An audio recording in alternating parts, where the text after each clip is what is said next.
Lur, selamat datang di Ngidul Ngalebu Film Cadul. Sudah disiapkan makanan kalian semua, Lur? Lauk sudah ada ini dari Cak Icang ini videonya. Jodoh? Nah, Tuhan yang menyiapkan. Balik mana ambil aku Icang dengan quotes hari ini. Tahu nggak bintang itu kenapa hilang satu? Karena bintang itu bukan kamu, tapi ibumu. Loh. Kali ini kita akan mengidul film cowboy yang mantap kali, Lur. Bergenre action drama. Film ini berjudul The Harder They Fall tahun 2021. Mengisahkan tentang seorang pria yang ingin membalaskan dendamnya ke seorang pimpinan geng lain yang sangat ditakuti oleh semua pihak. Sampai akhirnya pria ini pun menemukan pimpinan geng tersebut karena telah mengambil uang hasil rampokan bank miliknya. Seperti apakah keseruan film cowboy satu ini? Langsung aja kita ke requestan pertanyaan sembelihe dari dulurku Piti Pudel ya, Cak. Apa benar kalau pop mie diseduh pakai air dingin jadi pop ice? Ya, betul, Lur. Cobain aja. Cara pembuatannya, masukkan mie-nya ke mulut, tuang bumbunya, aduk merata di dalam mulut. Monggo skecahaken. Everybody but him.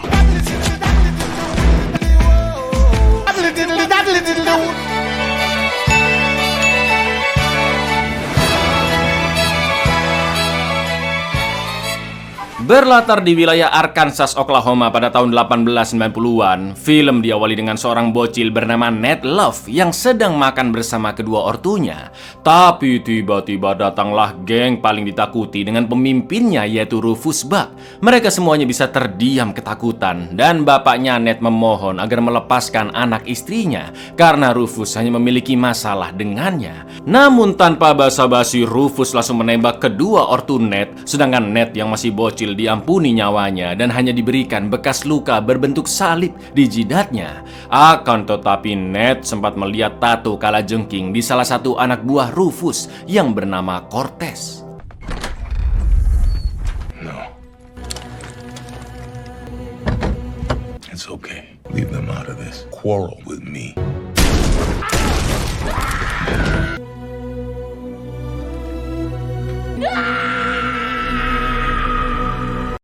Bertahun-tahun kemudian, Ned yang sudah dewasa berhasil menemukan Cortez si tato kalajengking di gereja. Gak pakai basa-basi, Lur. Ned yang sudah dikuasai dendam pun langsung membunuhnya dengan sangat-sangat keji.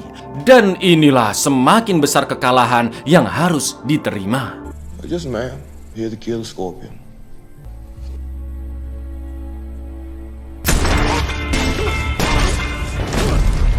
Setelah Cortez tewas, Ned pun menyuruh pastor untuk menyerahkan mayat Cortez ke kantor sheriff agar dia bisa mendapatkan $5.000 sesuai harga buronan Cortez untuk kebutuhan gerejanya. Sedangkan Ned sendiri juga seorang kriminal yang menjadi buronan dan kepalanya dihargai $10.000. Di lain tempat, dua rekan Ned yaitu kakak beradik Bill si penembak jitu jarak jauh dan Jim yang ahli tembakan cepat berhasil membantai geng Crimson Hood yang baru saja merampok sebuah bank dan hanya menyisakan satu dari mereka yaitu Monroe yang akhirnya dijadikan tawanan.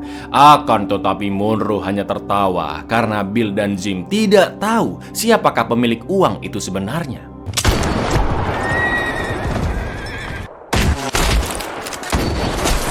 Haters keep talking. Performance. First, that should be coming. Y'all rob banks. We rob y'all. Ned pun sampai di Douglas Town dan mampir ke sebuah warkop milik mantan pacarnya yaitu Mary. Penjaga warkop yang sangat tegas bernama Kavi melarang siapapun membawa senjata ke dalam kecuali bosnya sendiri yaitu Mary. Ned pun segera meletakkan senjatanya. Namun ada dua pria yang menolak aturan tersebut dan langsung disikat oleh Kavi, Lur, dengan knuckle di tangannya. Melihat kemampuan Kavi, Ned pun sempat terkesima dan tak lama kemudian Mary pun unjuk kebolehan bernyanyinya yang sudah dinanti-nanti semua pengunjung. Setelah itu Ned mendatangi Mary. Mereka pun berciuman, tapi Mary tiba-tiba langsung memukulnya karena masih teringat kejadian di masa lalu. Akan tetapi Ned tidak menyerah mendekati mantannya lagi. Ya kayak kalian lah kurang lebih, Lur. Ned pun mendatangi Mary di kamarnya dan mengatakan jika satu-satunya hal berharga di dunia hanyalah Mary seorang. Usut punya usut, dulunya Mary adalah anggota geng Ned, tapi karena suatu alasan dia pun memutuskan untuk keluar. Tak lama kemudian Bill pun datang lalu memberitai Ned bahwa Monroe sudah ditangkap dan dia memiliki informasi penting. Ned dan Mary segera mendatangi gudang tempat Monroe disekap dan dia mengatakan bahwa setengah uang rampokan berjumlah $25.000 itu akan diserahkan ke Rufus, atau dengan kata lain uang itu adalah milik Rufus. Akan tetapi Ned tidak percaya karena Rufus telah dipenjara seumur hidupnya dengan pengamanan yang super ketat. Monroe pun menjelaskan jika sebentar lagi Rufus pasti bisa kabur entah bagaimana caranya, dan anggota geng Rufus sudah menunggu untuk mengabdikan dirinya kembali. Mendengar itu Ned pun menanggapinya dengan santai dan bukannya Monroe langsung dibunuh, Ned justru membiarkannya pergi. Rufus Buck is behind bars. He getting out. And you calling me a fool? Guess I am. Get out of here. I would have bet my left 6-shooter he was about to kill that boy. Keesokan paginya terlihat sekelompok geng mengejar kereta yang dipimpin oleh Trudy dan Cherokee. Trudy pun berdiri di rel agar kereta itu berhenti, dan begitu Pak Masinis turun, dia pun langsung ditembak mati. Lalu mereka masuk ke dalam kereta dan memperingatkan para penumpang agar jangan bertindak macam-macam. Seorang tentara muda bernama Jack pun dijadikan sandera, dan ternyata dia adalah anak dari pimpinan tentara yang sedang menjaga proses pemindahan penjara Rufus Buck. Trudy yang berhati dingin pun langsung menembak kaki Jack 2 kali sebagai bentuk ancaman. Pintu gerbong pun akhirnya dibuka dan 10 tentara yang berjaga diperintahkan meletakkan senapannya.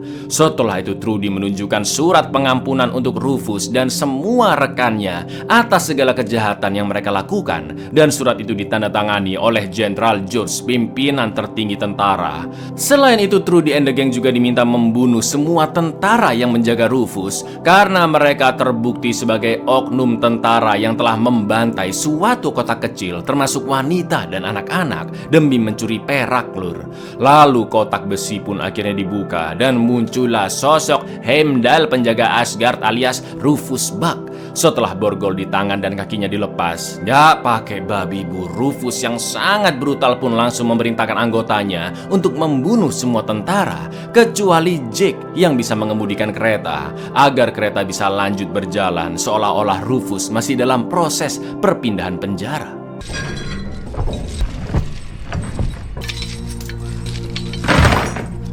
Everybody but him.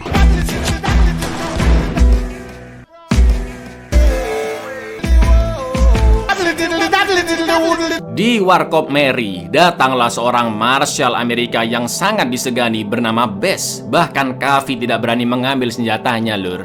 Tujuan Bess ke sana untuk menangkap Ned karena dia mengetahui Ned dan gengnya telah mengambil uang hasil rampokan bank geng Crimson Hood, dan itu sama saja dengan bertindak kriminal. Sementara Rufus and the gang telah sampai di markas lama mereka yang berada di kota Redwood dan bertemu dengan orang keuangan mereka yang memberitahu bahwa uang $25.000 dari Crimson Hood telah diambil oleh geng lain, padahal uang itu akan digunakan Rufus untuk membangun markasnya kembali. Setelah itu Rufus pun mendatangi penguasa Redwood City, yaitu mantan rekannya bernama Wiley yang kini telah menjabat sebagai sheriff sekaligus wali kota. Rufus mengetahui kebusukan Wiley yang telah menjual rumah serta bisnis warga di sana kepada orang-orang kaya. Jelas Wiley yang tahu Rufus ingin menguasai wilayah itu kembali langsung mengajaknya berduel. Akan tetapi Wiley hanyalah butiran rinso bagi Rufus, lur. Wiley pun dihajar sampai hampir mati di hadapan semua warga, lalu diusir pergi dari kota Redwood.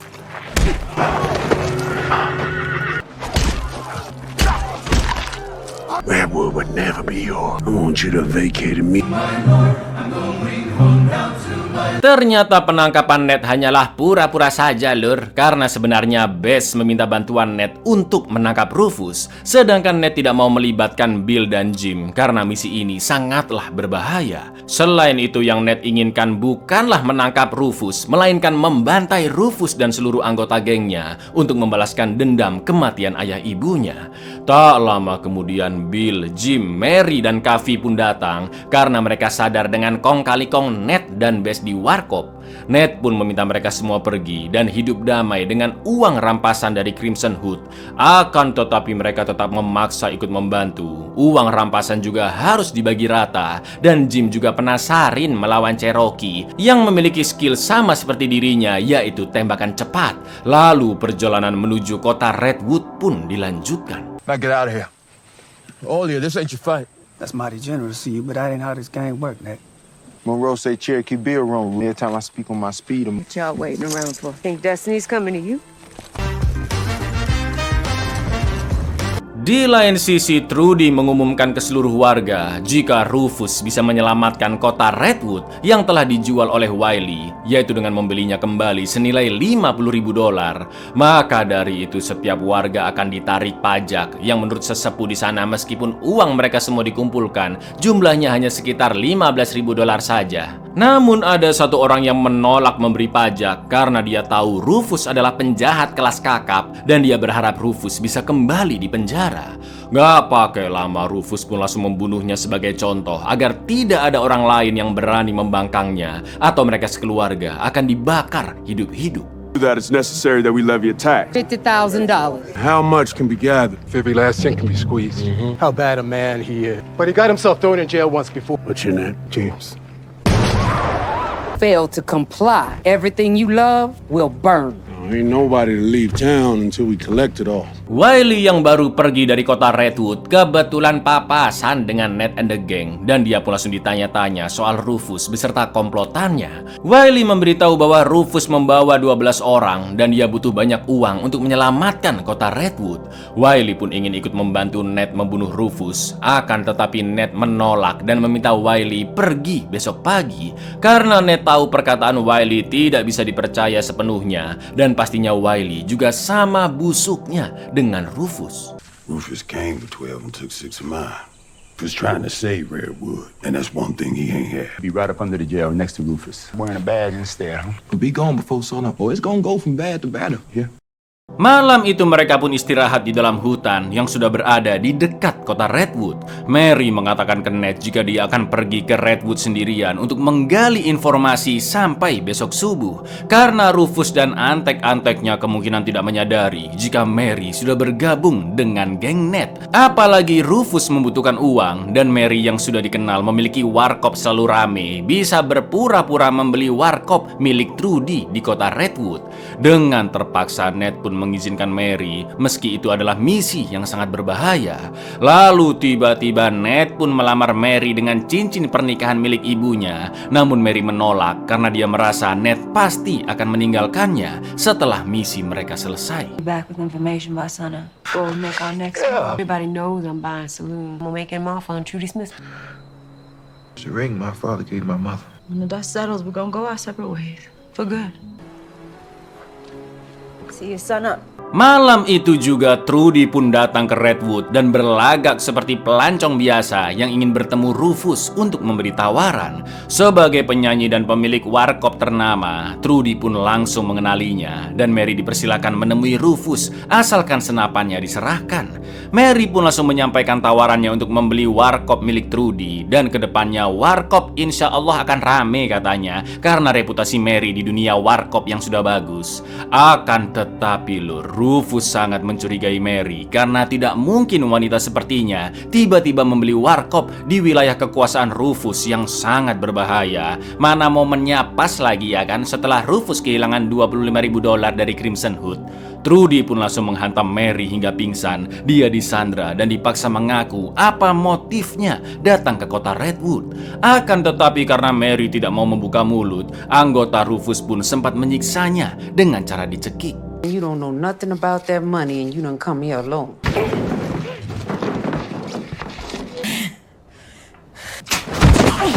Sementara itu Ned yang khawatir dengan nasib Mary karena tidak kunjung kembali saat subuh, akhirnya memutuskan untuk menjemputnya di kota Redwood bersama keempat anggotanya, tepat ketika Mary akan dibunuh di hadapan para warga. Melihat kedatangan mereka, Trudy, Cherokee, dan anggota lainnya pun tahu jika Mary adalah komplotan Ned. Trudy mengancam akan membunuh Mary jika Ned tidak menyerahkan diri, juga menyuruh anggota gengnya pergi dari sana. Mau nggak mau, Ned pun menuruti permintaan Trudy dan dia dibawa ke ruang penyekapan bersama Mary. Sementara itu, Jim sangat bahagia karena bertemu dengan Cherokee dan dengan pedenya dia sempat menantang untuk berduel tembakan cepat, bahkan mempersilahkan Cherokee untuk mengambil pistol terlebih dahulu. Arogan nih anak, ya kan lur? Akan tetapi Cherokee lagi nggak mood. Dia males meladeni bocil dan pengen minum-minum santai malam itu, lalu pergi meninggalkan Jim begitu saja. March, boy. I said march! Opponents ain't got time to draw before you put two in their back. Oh, it all comes down to who's alive. I'll make it easy for you then. You draw first. I'm the Cherokee Bill that shoots men in the mouth that talk too much. Good night. Hey, drink my... Mary pun dimasukkan ke dalam sel, sedangkan Ned mulai dipukuli anak buah Rufus sampai memberitahu di manakah uang $25.000 itu berada. Tapi Ned tetap tutup mulut. Sampai akhirnya Rufus datang sambil bersiul, dan dari bekas luka salib di jidatnya, Rufus ingat jika Ned adalah anak yang orang tuanya telah dia bunuh. Lalu Ned pun diberi tenggat waktu mengembalikan $25.000 3 hari lagi atau di hari Jumat, plus tambahan $10.000 sebagai bunganya. Jelas Ned tidak memiliki uang tambahan sebanyak itu. Lalu Rufus pun memberikan pisau lipat dan menyarankannya untuk merampok bank orang-orang kulit putih yang uangnya sangat banyak di sana. Karena jika semua uang itu tidak diberikan, maka Mary akan dibunuh. I gave you that scar. So I remember you. No, come back to me. In the meantime, here's appreciation in advance. I expect my money on Friday. All of it. Setelah dibebaskan, Ned pun memberitahu gengnya tentang permintaan Rufus, dan Ned berencana merampok bank di kota Missville yang dihuni oleh orang-orang kulit putih. Agar rencana mereka mulus dan tidak mengundang keributan, Rufus pun hanya mengajak Kavi dan Bill untuk membantu misi perampokan. Kavi akan berpura-pura menjadi istrinya dengan pakaian parlente, sedangkan Bill akan berjaga di luar untuk menghalau sheriff-sheriff yang mungkin datang. Begitu sampai di Missville, mbak-mbak modelan Kavi disuruh pakai gaun, ya ribet lur. Turun kuda ribet, naik tangga ribet, dan jelas orang-orang di sana menatap dengan aneh karena tidak pernah ada orang-orang kulit hitam yang datang, ya kan? Dengan nada yang lembut, sopan, dan elegan, Kavi pun ingin melakukan penarikan uang, tapi emak-emak teller langsung menertawakannya karena menganggap Kavi tidak mungkin punya rekening di sana. Kavi dan Ned pun langsung menodongkan pistolnya yang membuat satpam bank jiper melawan mereka. Manajer bank juga diperintahkan mengumpulkan semua nasabah ke pojok ruangan, sedangkan Kavi segera mengambil uang-uang di meja teller. Lalu mereka pun pergi dari sana sambil dilindungi oleh Bill yang melawan para sheriff. Get all the customers over there.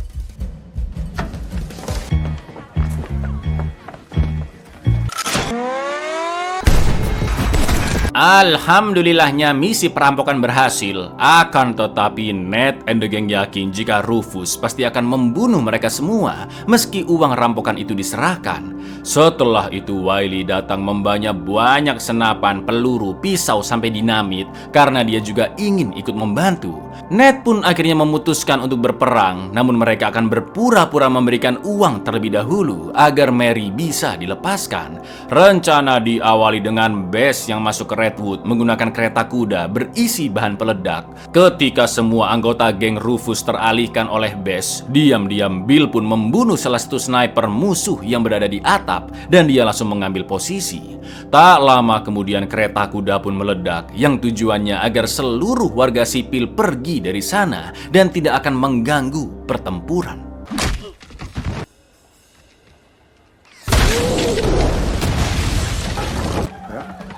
Now it's us and it's y'all. Setelah itu Ned datang bersama Kavi yang membawa total uang $35.000 dan Ned memperhatikan semua lokasi musuh. Lalu ketika Cherokee datang, Ned pun meminta Mary untuk segera dilepaskan atau semua uang itu akan dia bawa kembali. Trudy beserta 2 kroco pun akhirnya mengeluarkan Mary. Namun seperti dugaan Ned lur, Rufus tidak berniat melepaskan mereka. Dengan pengejutnya Cherokee menodong Ned dari belakang. Akan tetapi Jim yang sudah siaga juga menodong Cherokee dari belakangnya. Jim akan langsung menembak endas Cherokee tanpa aba-aba jika dia sampai menembak mati Ned dengan cara yang pengecut. Pada akhirnya Jim pun menantang Cherokee berduel tembakan cepat, dan Cherokee pun menerima tantangan itu dengan hitung mundur dari 5. Akan tetapi lur, ketika Jim baru menghitung sampai 3. 5, 4, 3. Brengkesnya lagi-lagi Cherokee bersikap pengecut yang menembak duluan sebelum Jim selesai menghitung. Ned, Bill, dan semuanya pun sangat emosi, dan sesuai perintah Ned, Bill pun langsung membunuh satu sniper musuh dan meledakkan dinamit yang ada di bawah tumpukan uang, karena memang tujuan awal mereka adalah untuk bertempur sampai mati.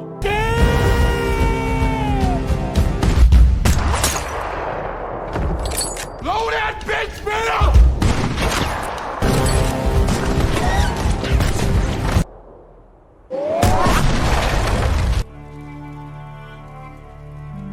Pertempuran pun akhirnya terjadi lur. Kavi langsung menembak 2 kroco yang akan membunuh Mary. Bill fokus menembak sniper-sniper musuh yang tersisa. Pak Marshall Best membunuh dengan santainya. Sedangkan Ned dan Mary bekerja sama untuk melawan musuh yang berdatangan.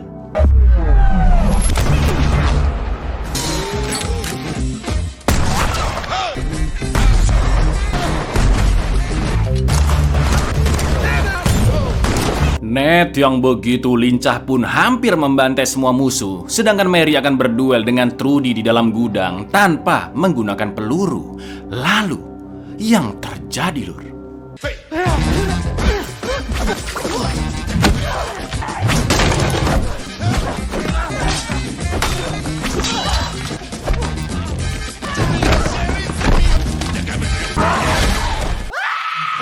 Ned sempat tertembak di bahu, namun dia segera diselamatkan oleh Bess. Sementara Wiley meledakkan dinamit ke 2 kroco yang berusaha menembak Ned. Sayangnya Wiley pun tewas ditembak oleh Rufus tepat ke arah dinamit di kantongnya. Where'd I get you? Down! Rufus, I never had a choice. Tak lama kemudian, geng Crimson Hood datang mengepung Ned dan Bess yang sembunyi di balik kereta. Meski sudah terluka cukup parah, namun ingatan masa lalu kelam Ned saat kedua ortunya dibunuh kembali membuatnya menggila dan melibas seluruh geng Crimson Hood lur.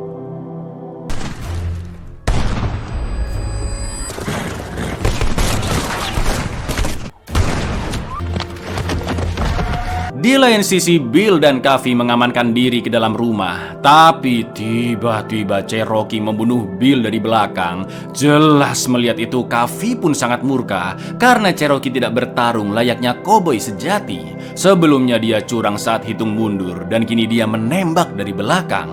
Karena sudah berhadap-hadapan, Kavi pun menggantikan peran Jim untuk duel tembakan cepat dengan Cherokee. Dan You gonna shoot me in the back too? Or cheat the count?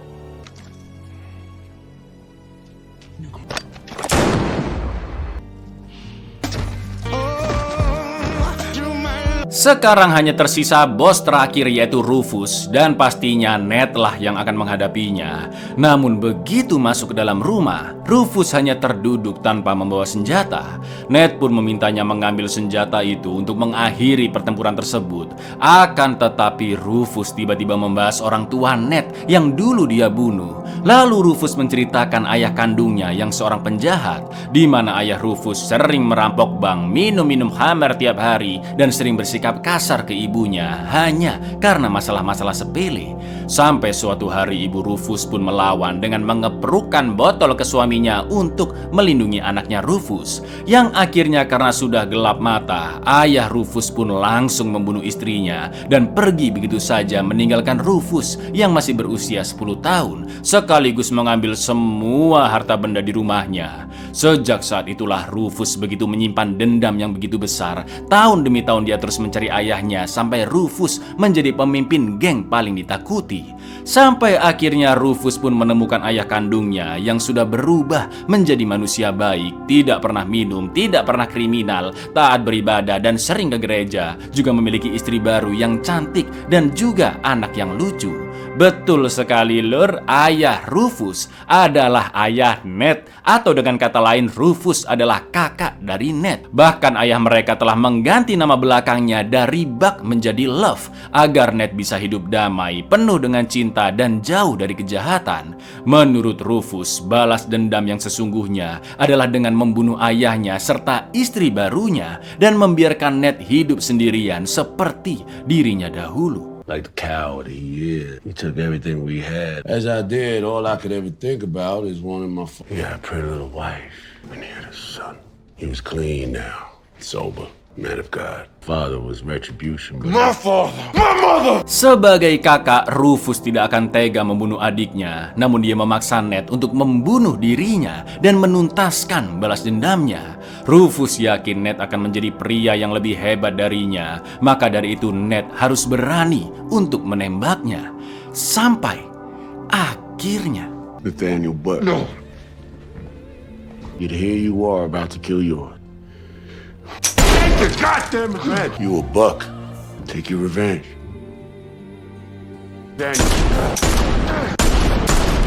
Meski mereka memiliki ayah yang sama, pada akhirnya Ned tetap membunuh Rufus untuk menyelesaikan balas dendamnya. Setelah mengetahui fakta tersebut dan pertempuran besar telah selesai, Ned and the gang pun memakamkan Bill dan Jim. Juga ada nisan dengan nama Ned Lovelure.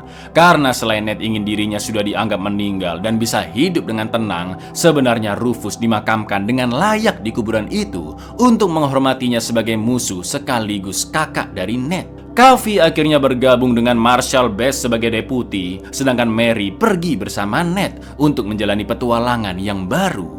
Akan tetapi di akhir film terlihat seorang wanita yang mengawasi dari kejauhan dan memegang topi bowler khas milik Trudy lur. Entah apakah Trudy masih hidup atau ada sosok lain yang mengambil topi Trudy dan akan membalaskan dendam geng Rufus Buck. Always kind of wanted to be a deputy, sheriff, marshal person. Show the love, gonna believe you. Law, Miss Mayor. I say man dead, he Got work to do, Mr. Love. Buyar, sudah dikonfirmasi akan ada lanjutan film keduanya. Bisa jadi sequel dan melanjutkan kisah dari film pertama. Bisa jadi juga prequel lur, yang membahas perjalanan Ned sebelum memiliki gengnya. Atau mungkin masa lalunya Trudy ya kan. Karena di ending film pertamanya kita dibuat penasarin dengan sosok wanita itu. Hidup di akhir tahun 1800-an seru kayaknya lur ya. Tanah masih lapang, kemana-mana naik kuda. Nggak usah beli bensin makin mahal kayak sekarang, nggak usah lur. Kasih rumput udah kelar, bisa jalan kita. Assalamualaikum.